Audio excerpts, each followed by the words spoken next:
to reschedule. So I appreciate you for taking your time, and I want to introduce No to problem. everybody listening, Love King Kendrick. How you doing this today? I'm doing good. I'm doing good. Uh, I'm having a good day so far. And I hope the same is going well with you and everything like that. Yeah, I'm you, good. it's going, it's going good. I'm grateful to be here. I'm grateful to be alive. And I'm just, it gets me all bent out of shape when I can't get things the way I want to get them for this show Yeah. when it comes to technicalities. Yeah. But we're gonna jump right into it. Okay. So, Love King, where'd you get that name from? Well, the King party come from a story dealing with my daughter and her grandmother. Mhm. My daughter's grandma always called her princess, so I always tell everybody if my daughter a princess, I got to be the king. So that's why I get King Kendrick from. Okay. So, going into the Southern Soul realm, when I listen to your music, I hear so much more than just Southern Soul. I hear blues, I hear R&B. So, who are some of your influences? Well, one of my biggest influences, of course, was Michael Jackson. Growing up, I always liked his style and his authentic voice and how he's different and stuff like that. He stand out from the rest. He always entertained. He entertained in his music. He entertained when he on stage. That's why I pride myself in entertaining. You know what I'm saying? Anytime I'm doing a show or something like that, the one thing I pride myself in is making sure I put on a good show. Hmm. Hmm. Mhm. You Yeah. know, my motto is, and that one thing I learned from being a background singer to the late Ollie Woodson of the Temptations, he always said to me, "You are always good as your last performance." So Mm. every time you want to bring your A game and get like William would say, get gooder and gooder. Oh so yeah. Oh yeah. um so so when it comes to those influences, when you decided to step on the scene in Southern Soul, Mhm. when did that happen? Uh, it didn't happen right away, but I went to a Tucker. I really didn't really know what Southern Soul was really like that in the beginning. Hmm. I was more like you said, R&B type music vibe Hmm. person, not really into rap, but I love my R&B. But I went Hmm. to a concert one time up in in Montgomery, Alabama, and the artist was Tucker. It was the first time I seen and heard live performance of Tucker, and I was like, okay, I like this. It's not really like that old school Southern Soul that I used to hear. It's more like a combination of new style and old school put together. So I'm like, okay, Hmm. I'm feeling this. I'm really feeling this. And then, you know what I'm saying? Like probably about a year or two later, I decided to jump off into Southern Soul and I heard King George and Tucker and King George. And I was like, ooh, I can really rock with this. Tucker and King George combination really got to me. So that's when I started to jump off into Southern Soul. That's awesome. I mean, all of us have like, me. I'm a soul singer, but I grew up with my R&B. Mm. Southern Soul was a platform or a vessel for me to demonstrate my R&B abilities. But I do have some Southern Soul songs out. Don't get me wrong. But Mm. I do believe there's a differentiation between Southern Soul and trail ride music. A lot of people think that Oh, Southern no. Soul and trail ride all link up in the same manner, and they don't. They don't. They don't. Not to me, they don't anyway. Like trail ride music is more like an energetic, feel good type of. I just want to dance all day type thing. And Southern Soul it's feel good, but it's a story, mostly a story behind the song. Hmm. Mm. Yep, you're absolutely right. One thing, it's funny because Southern Soul could be the urban way of a country song would be because it does tell stories. And country music, that's what they're known for. They'll tell a story. They'll Yeah, tell a yeah. story. I don't care if it's about their horse. I don't care if it's about their grandma. I don't care if it's about, anything pertaining to real life and what they're going through. Country music and lyrics would have that in it. And that's the same thing when it comes to Southern Soul, you Definitely, know. definitely. So, how do you handle negative criticism? Um, Negative criticism to you talking about towards me? Yes. Okay. Well, I always believed in the negative criticism. You can take it in different kind of ways. Like if Mm-hmm. somebody come to me and be like, "Well, I don't like your song," or the way you carry yourself or something like that. I mean, my mom always told me like everybody's different. Everybody have their own opinion. You can't just base your life off of other people's opinion. You gotta That's right. be the man that you're trying to be for what you trying to accomplish in life. So if somebody come to me with something negative, Mm-hmm. I try to ignore it for the most part because I try not to in my best ability to not try to be in mess and stuff like that because I know a lot of people gonna always have opinions about you in this world. And you Mm-hmm. can't try to answer or defend yourself against everybody's opinion about you and how you trying to live your life. Mm-hmm. And like they say, you can't be everybody's cup of tea. No, But yeah.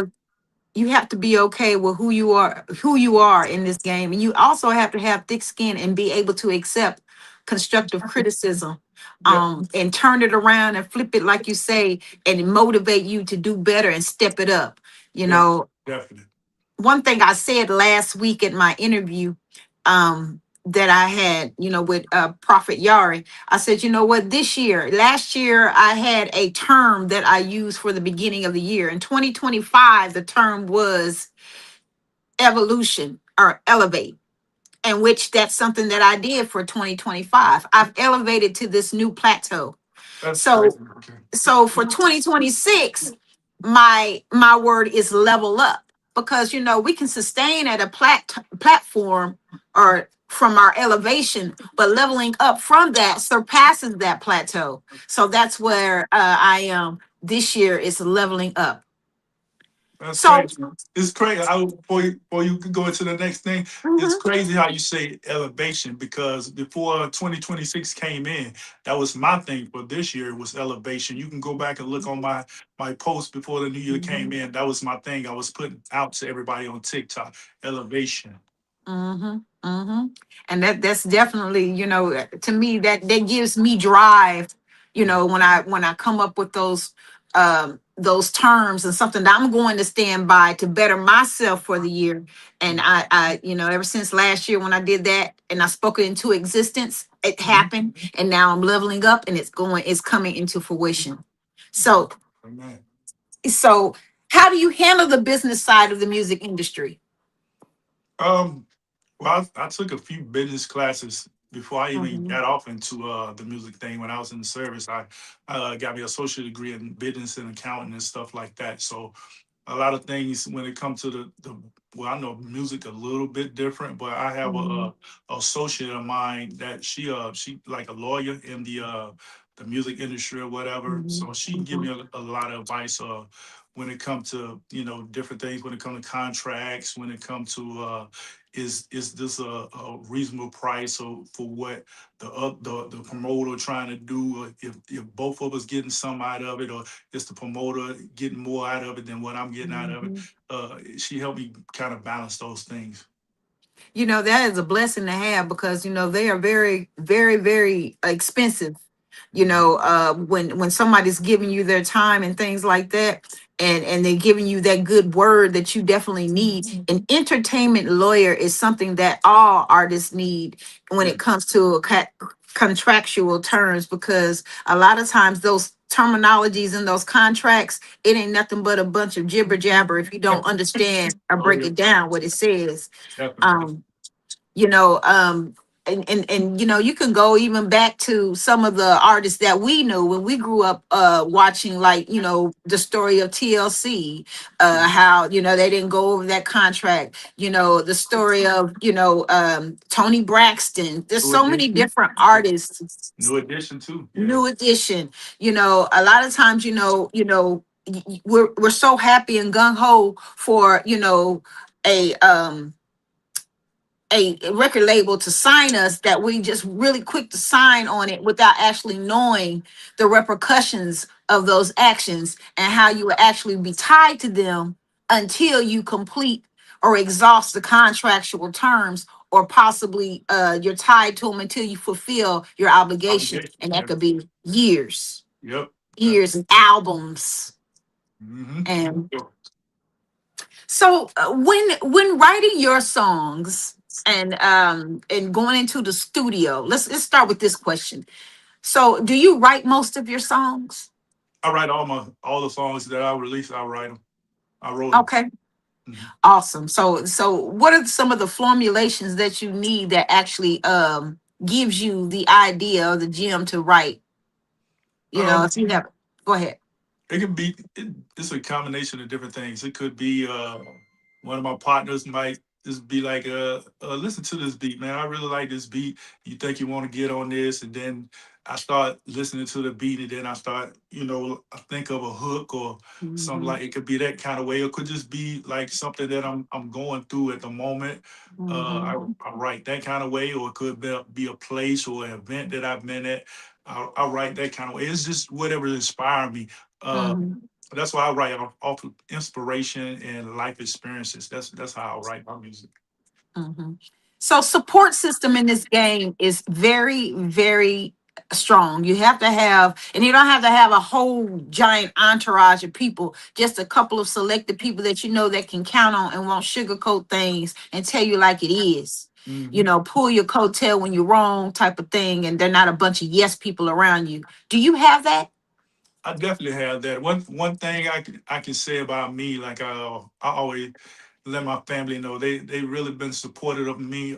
Everybody like in my hometown of York and Rock Hill, South Carolina, they support me. Like every time I go home and might go check out the spot that I like to hang out at. Every time I go into that spot, they always show me love. They don't have to. I always tell people you don't have to do nothing for somebody. Somebody do something for you is because they want to do it. They don't have to. Mhm. So I have that support system. My family, they always support me. Like if I have an event close by and things like that, I can always depend on them to not just try to get in free, but purchase a ticket. Come on To now. I support me. love that. I love that. See, one thing that people don't understand in this thing, you know, you have family members and you have dear friends that come through, and you have the ones that don't mind purchasing the ticket and Yeah, not just looking for a handout or say, hey, you got us on the list type of thing. You know, exactly. you have to understand, you know, this is our bread and butter. This is our livelihood. So every ticket that we giving away, you're taking money out of our pockets. Yep. I I I mean, told I told somebody that probably a couple of months ago I was going to do a trail ride in an event, and somebody was calling me and they was talking about can you give me two tickets to the show. I was like, I can't get you two tickets, but the ticket's $20. mhm. You know. You have to be that way, and a lot of times, you know, people fall off that way. You know, people, you know, they'll drop off by the wayside, you know, when they feel like that you can't carry them, you know. But you know, you have to do what you have to do as an artist, and you have to stay strong in your walk, and you have to stay strong in who you are as a person. And if they end up falling off because they didn't want to pay a $20 ticket, then they were never meant to be in your circle in the first place. You know, Exactly. that's my thing, you know. This music industry is tough, like I said, and you have to actually be strong, and you have to understand that, you know, when it comes to showing showmanship and being on a card with so many different people, you know, I, for one, praise anybody and everybody, and I don't have a competitive spirit when it comes to that in my mind. And in Southern Soul and all genres, I'm not even speaking on Southern Soul, there is always somebody that's trying to put you against another person. Exactly. I hear that. I hear that a lot, like you say, in the entertainment industry. But since I've been in Southern Soul, I've even heard it more. But I would say, if you're going to be able, is this genre going to actually be able to elevate? You have Mhm. to learn to get along with each other and stop trying to pull and fight against each other. Like when it's the confusion within anything is not going to grow. It can't go to, like you say, it can't Mhm. elevate. It can't Mhm. go to the next level if it's confusion within the industry. And I see Mhm. a lot of confusion, a lot of discord and stuff like that. But in order for Southern Soul to go to the level that it's trying to get at, it have to be a combination of us coming together and being on each other's side. Stop trying to play somebody against the other person Mhm. against somebody else. Mhm. That's right. You know, when you perform on the stage, When you're doing those shows and things like that, do you feel the energy? Are you energized from the audience? Are you just mainly just butterflies when you go out there? And how do you feel when you get on that stage? Do you feel nervous when you're about to sing? Do you know you about to bring it, or do you get the butterflies? I usually get my butterflies before I go on the stage. Once I'm on the stage, it's like nothing else in the world matters because Mhm, I'm like in a zone, like I'm zoned out. Like if you ever mhm, seen that movie Biker Boys when mhm, Lawrence Fishburne he get on that motorcycle and just zoned out. Like that's how I be when I'm on the stage. I'm here for one reason only to mhm, make you feel good for about mhm. 5 or 10 minutes. hmm we actually, and I say this all the time, as being performers, we have so much that is on our plate. We drop everything that we may be going through at that moment to give you the best performance that we can possibly give you. I don't care if we had a flat before we got there to a show. I don't care if we just lost a loved one. If we are on that card and we're set to perform, we're going to give you all we got. If we Definitely. don't, if we don't do that, we're doing a disservice to what we're called to do. Exactly. So go ahead. I'm sorry. Oh, I was saying exactly. And I feel the same way. Like I always tell somebody, like it's okay. I can if I just come to watch somebody sing and not, put on a show, I can just go to YouTube or something like that and just listen to their song and just relax at home. When I come Mhm. out my house and I'm sitting in the audience, I need you to bring it, not just sing and do something to keep me engaged. Right. So, Love King, how do you see your music career evolving in the near future? Um, I feel like it's going to go to the places or the level I would want it to go. Mhm. Sometime I'll be sitting in my car talking to God and praying to God. I'll be like, Lord, I want my music, to take off. I want shows. At least I always been taught to tell God exactly what you want. So I Mhm. want two shows a month. I don't want shows every weekend. If I get a hit, I don't want shows every weekend. Like some of the good artists like 803 Fresh and stuff like that. I love 803 Mhm. Fresh, but Mhm. I'm not gonna go. I want two Mhm. shows a month, and I'm good with that, Lord. But I do want my songs, at least on the top 2 or 5, number one or something like that on the chart. Mhm. And I know one day it's gonna get there because I believe my the person that that I worship, they can do that for me. That's right. And you spoke it into existence, so it's bound to happen. And I just know that, working and doing shows every weekend and sometimes during the weekdays, that is exhausting, not only on your physical body or your mental as well. And it's hard to keep up with, the change in the weather and the temperature to be able to sustain your vocals. Yeah, yeah. you know is there any specific thing you do that helps to sustain your vocals from show to show? I drink a lot of tea and a lot of water. I keep my body well hydrated and stuff like that. That's what I do, like to keep my Hmm. body hydrated. And I like to, eat a bunch of fruit, like some grapes or some oranges and things like that before I get on stage. I just that way I can have that energy that I need and my vocals. You know what I'm saying, will be hydrated from the water and things. So hopefully I won't be cracking when I get up on there and stuff like that. So what was up until today, at this very moment, can you reflect on a performance that you did that was very memorable experience? Yeah, I just recently posted one of my most memorable experiences. Um, I went to Madison, Florida. It was a trail ride that I did up there, and I had just kind of recently released my new song, "Come Get It," and I was performing it, in the crowd and stuff like that.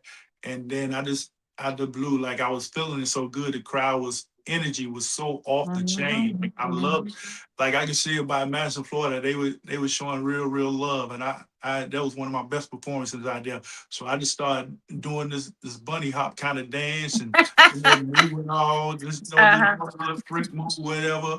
And it's like the crowd was loving it. They was eating it up. So from the next couple of performances I did, I've been doing that mood and people been loving it. So that's one of the most memorable performances that I had. That I love those experiences like that. You can't even put them in a bottle and sell it because it's just something that sticks with you forever. It's kind Yep. of like we're addicts in a sense. We crave that moment, that have that great relationship with the audience. Yeah. You can't patent that. It's just something that's just organic. So what is the most important thing that you have learned thus far in your career? Um, Pretty much just stay out the way, stay to yourself, be humble. You got to stay motivated. You got to keep grinding. Don't give up, even if it take a couple of years to get to where you're trying to get to. You got to stay motivated. Like my mentor, I want to shout him out, Mr. Stuff. He out of Rock Hill, South Carolina as well. My mentor, Mr. Stuff. That was the first Southern Soul artist I talked to before I even got into this industry. And he Hmm. always told me, like, just keep putting out content, keep doing what you're doing. Just because no ain't nobody liking your stuff, they are still seeing your stuff. Just keep Hmm. grinding. Don't give up, even when the darkest days come and it seems like ain't nobody feeling your music, ain't nobody calling you. Just keep grinding, because people Hmm. are looking. You got to stay That's right. motivated and keep pushing. People are looking when you at least expect it in this game. I don't care if they click like or anything on what you have. They are looking. You look at them views. You can have 2,000 views. You might have 5 likes, but they see you. They Yeah, definitely see you. definitely. So collaborations. Mhm. Anybody you hope to collaborate with? Uh, yeah, I haven't really I was trying to, kind of get myself established first, you know what I'm Mhm. saying, in the industry and then collaboration. But I always had this ideal of collaborating with Jesus Jones. Like I Mhm. just I love his style and I love his energy and stuff like that. So that would be my first collaboration if once I do a collaboration with an artist, it'll be Jesus Jones, and then I go on from there. That's awesome. Oh, shout out to Jeter Jones. It is his birthday today. Happy Oh yeah, birthday, yeah, Candle yeah, yeah. Trail Riding Blues, Jeter Jones. I have had the privilege of collaborating with him with the song we have called Do Right By Me, as well as him writing a whole album with Slack and my Phoenix album, and also writing me one of my very first distribution deal songs called Special. He wrote that song for me. So shout out to Judah Jones. Cool, cool. So how can somebody book you? You want to book me? You can go to my Facebook page because I have my booking information on there. Selena Mitchell, that's my booking agent. But if you can't get in contact with her, you just inbox me or call me. My phone number is on my social media as well. And either way, you can book me for a show. And if you did miss this, you can always go back and get the information. And if you do need to reach him and you don't have the information, reach out to me and I'll send it right on over to him. That's how we will operate around Yeah, here. definitely, definitely. So, what's your next show? When can we see Love King Kendrick? My next show is in it's in Mississippi. Mhm. I'll be down there doing Uncle T's birthday bash down there in Mississippi. So that's my next show. It's February 21st. Y'all hear it, February 21st. What is it? Where is it again? It's in Mississippi. Oh, I just thought about it. I do got another show. I just thought about it. Okay. It's in Tuskegee, Alabama. It's a Steppers event. Steppers event. Georgia meets Alabama. Steppers event in Tuskegee, Alabama. That's February 7th.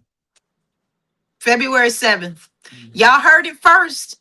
Now, the last thing that I want to ask you in closing, I want to ask you, What are some of the key words or some encouraging word that you would like to give someone that's an aspiring artist just getting onto the scene? What would you tell them? Never let nobody divert you from what your goals are in life. That's right. Y'all heard it. Don't be diverted from your goals in life. You keep going. Keep going.